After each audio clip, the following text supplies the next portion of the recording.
Hello, welcome to the GMAR podcast. Scott Bush from the Park Bench, and of course I am your host, Scott Bush, and today we're going to be talking about drinking and driving.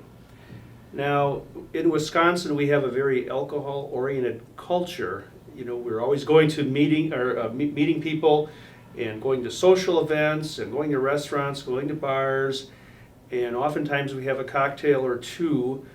But we all know that if you're inebriated, you know when you're drunk and you know you're not supposed to drive. However, you know, we have that one or two beers with the fish fry, and maybe, you know, you hang around because the game's on, you have one more, and you're thinking, gee, I don't want to be intoxicated or get pulled over and have a problem. And we know that .08 is the threshold in Wisconsin for which you are legally intoxicated. So we're going to talk about that today, and my guests are Robert Flessas and Bob. I've known since the 70s, a fellow musician, but Bob is also a realtor and an attorney. And I saw a very interesting video that Bob produced on his website. Is it a website? It's on YouTube. YouTube, about getting pulled over by the police and some of Bob's suggestions. And I also have John Gscheidmeier with me, and John Gscheidmeier is the owner of RE/MAX Service First. I forgot to write that down, even though I know that.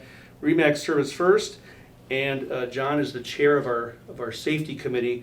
But John is a retired law enforcement officer, 24 years experience in law enforcement, and John talked. Go ahead, John. Give me a little bit more about your background about. Well, 24 years in law enforcement. I spent 20 of those teaching for the state's Department of Justice, Bureau of Transportation Safety.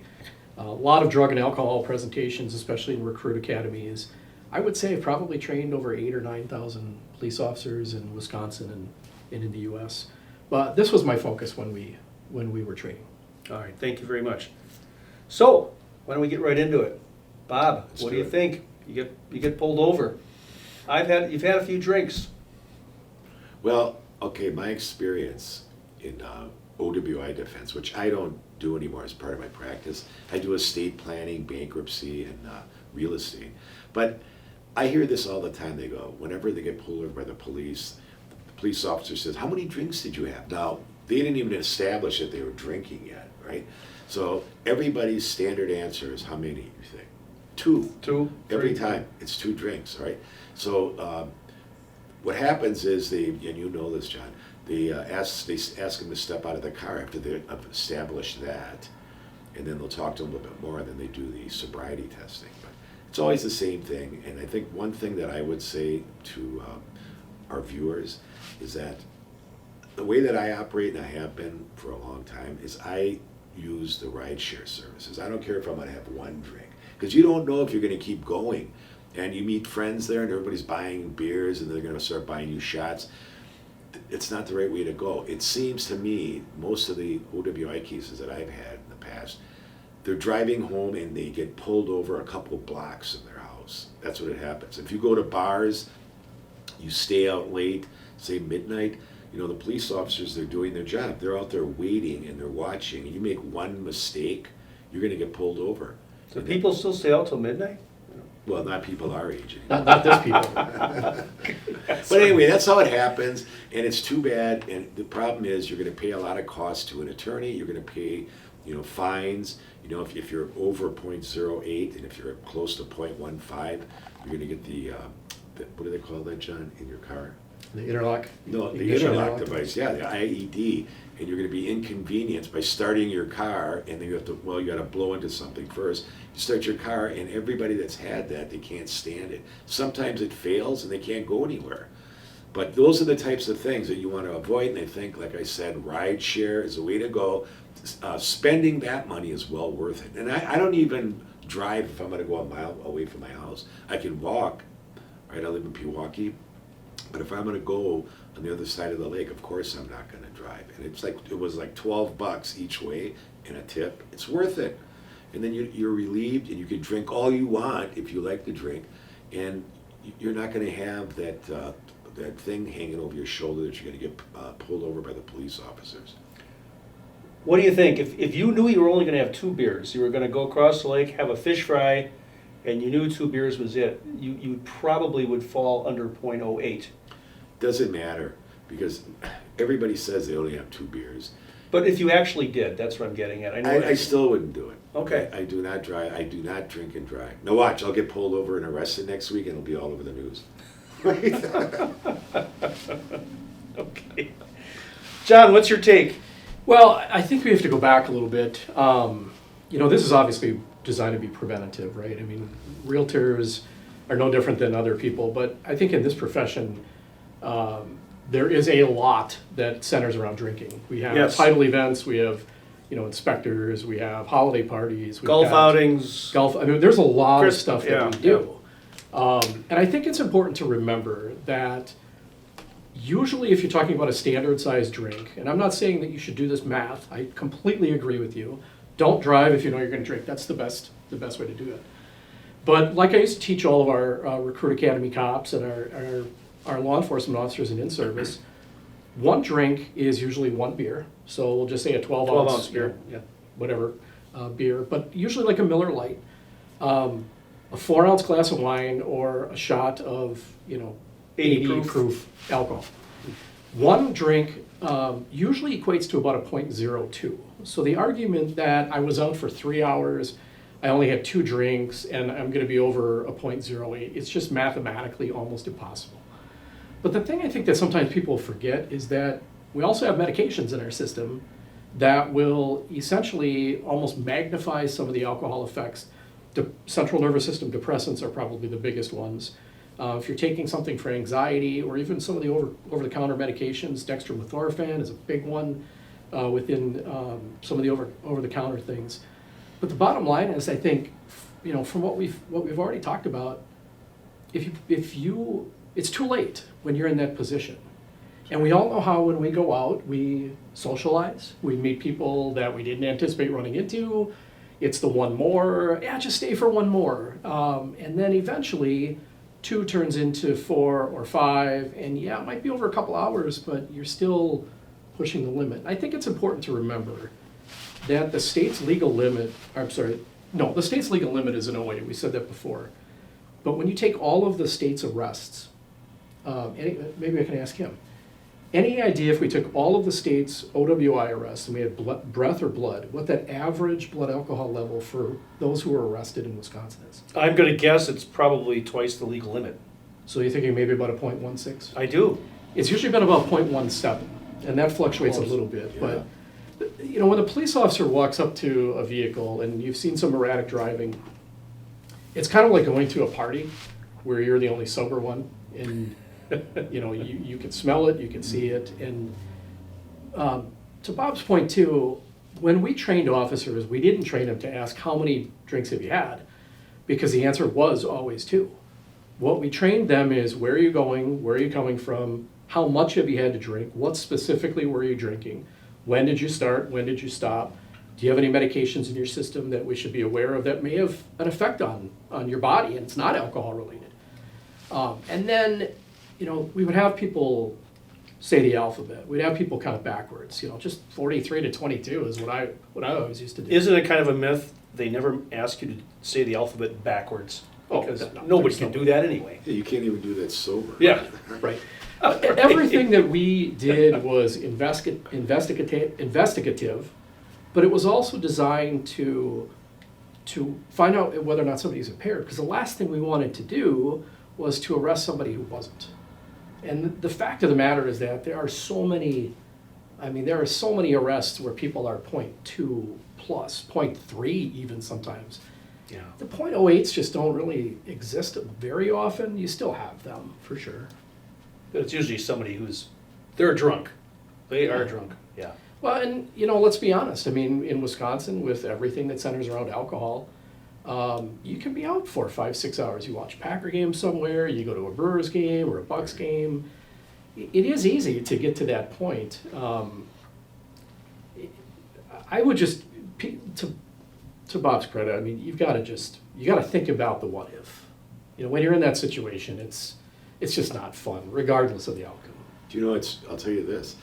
I teach with Robbins and White their video courses and the in-person courses. Okay. And as part of the teaching, we talk about disciplinary actions. Now, do you know that if you were arrested, not only just for OWI, but even other crimes, once there's a conviction as a licensee, you have to report that to the DSPS within 48 hours of the conviction. And when you look at the disciplinary records, which are public records, you can see that the majority of them are for intoxicated driving.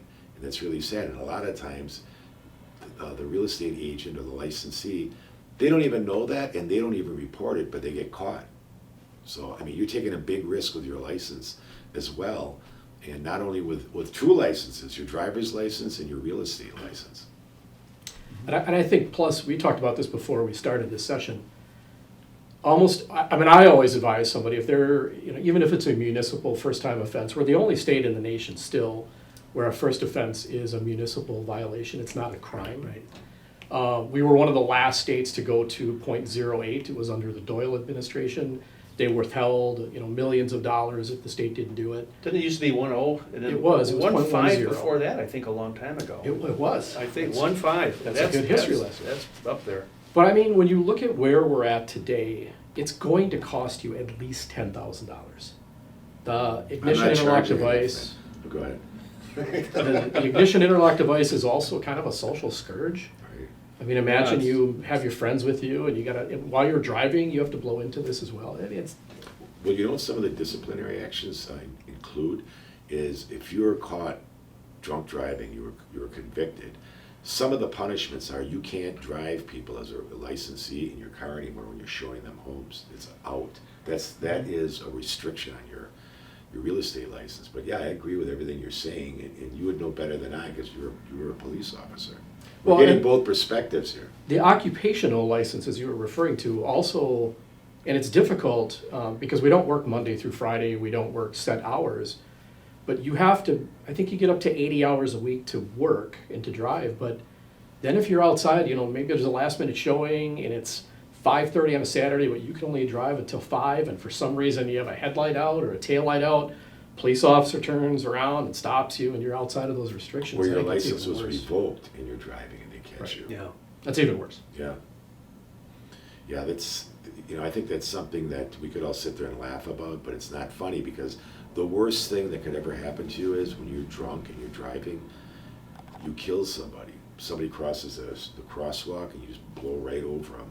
You get caught for that, you're going to prison, okay?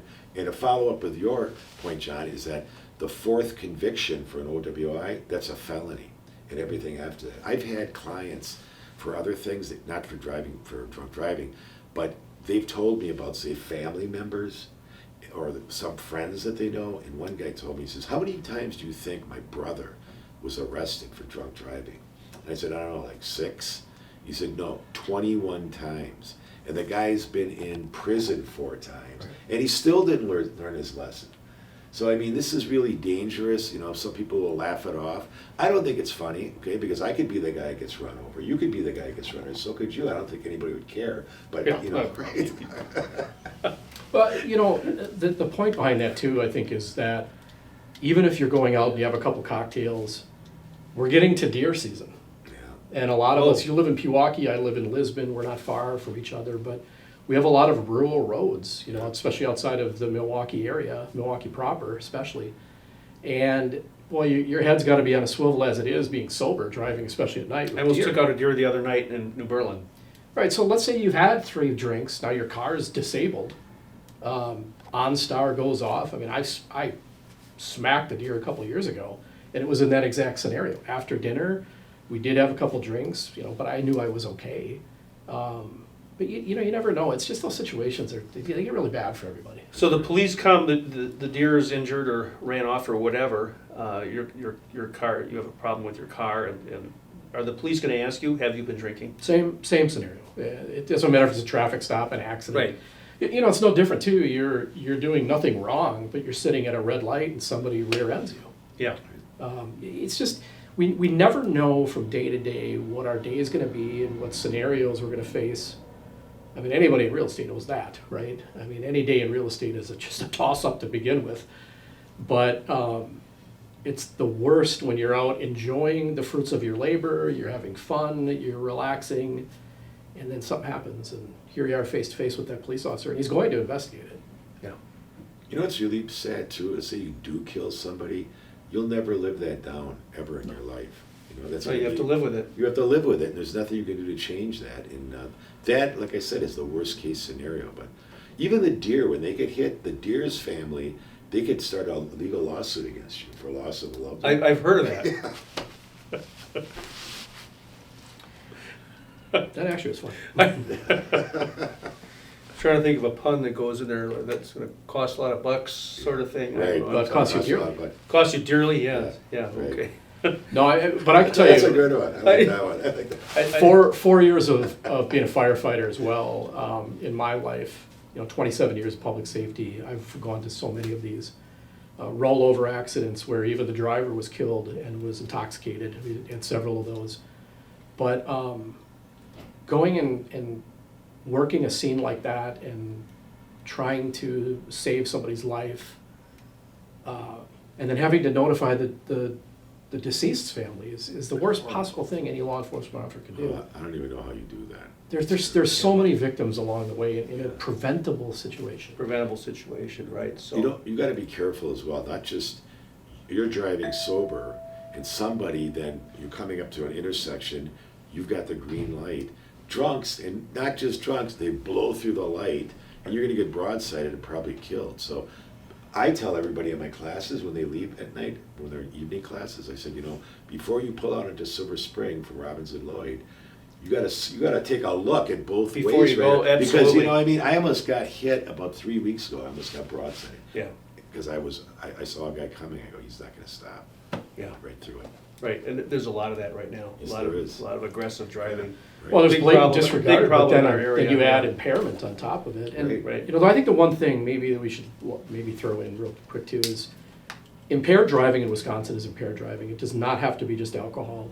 If you are Marijuana. mixing medications, if you are taking medications and you feel funny or fuzzy, you've got to, before you drive, talk to your clinician, your physician, talk to your doctor about, I'm not feeling right. I can tell you this might scare you. The worst time for impaired drivers was not between 1:30 in the morning and 4:30 in the morning. It was 8:30 to 9:30 in the morning. I believe it. Because people that were impaired from taking medication, they have a stressful week, they're going into work, maybe they're going to a work job that they hate, and they pop a couple extra pills or one extra pill, and they don't, there's no intention to be impaired, but there is. Do you know that you could get arrested even if you're able, you don't even have to be sitting in the car. If you have the keys to the car and you're in the vicinity, they could still arrest you for drunk driving, and that's If they knew happens. you drove there. Yeah. Yeah, if they Right, they knew could you do drove that. to that Yeah, location. we have to prove operation, and if you have, as long as you have operation and you can prove that, it's really hard to beat. Right. Yeah. Okay. Well, what kind of cheery note can we leave this? Happy holidays. discussion? Yeah, happy holidays, Happy everybody. holidays, everybody. Right. We know not to drink and drive, right? But we just have to be careful at our social events. I'll share this quick story. I was driving home from a band job. This was many years ago, and I was going. I think it was Thiensville or Mequon or something like that. And it's 25 miles an hour, and there's the gore lines that come up. Those are the solid lines that you're not supposed to cross. There's some left turn lanes, and it gets a little confusing if you're not used to the area. So I went over one of the gore lines, and I was pulled over, and the police officer asked me if I was drinking. And I told him, well, I have a personal policy. I was a musician. I have one beer a set, and that was over 3 hours. And I said I had 2.5 because I didn't even finish the third beer. And that was over probably a span of 4 hours or something like that. And he never field tested me. We just talked for a little bit, and he did let me go. So was I lucky? Probably to some extent. Was I intoxicated? I don't believe I was at all. Well, I wouldn't say that on camera either. Yeah. Oh, that's. Can you roll this back? Edit Is that it part too out. late, Laura? I Edit don't that know. part out. I don't know. So. What's the statutory limit on going back? Yeah. So you don't follow George Thorogood's theory, one bourbon, one shot, one beer, for musicians? Well, I think that's, if you tell the police officer that, if you sing this song, I think you automatically let go in Wisconsin right. only. If you know the lyrics. Yeah, Right, if you know the right. lyrics, so. Not just If you the- slur the lyrics, you're in trouble. Right. All right, yeah, okay. I think the message is, just be careful, you know, the holiday, Absolutely. we got a lot of holidays coming up. Holidays It's are fun. coming up. Be Have careful. fun, but just, Yeah, you know, be careful. I think the gentleman said it best. I mean, just, think about it. You not only could hurt yourself and your career and your income, but you could hurt somebody else as well, so. Kill somebody else. Yeah, that's right. So let's just be cautious. So anyway, I'd like to thank my guests, Bob and John. Thank you very much for taking time out of your busy schedules to show up and be a guest on From the Park Bench with Scott Bush. Thank you.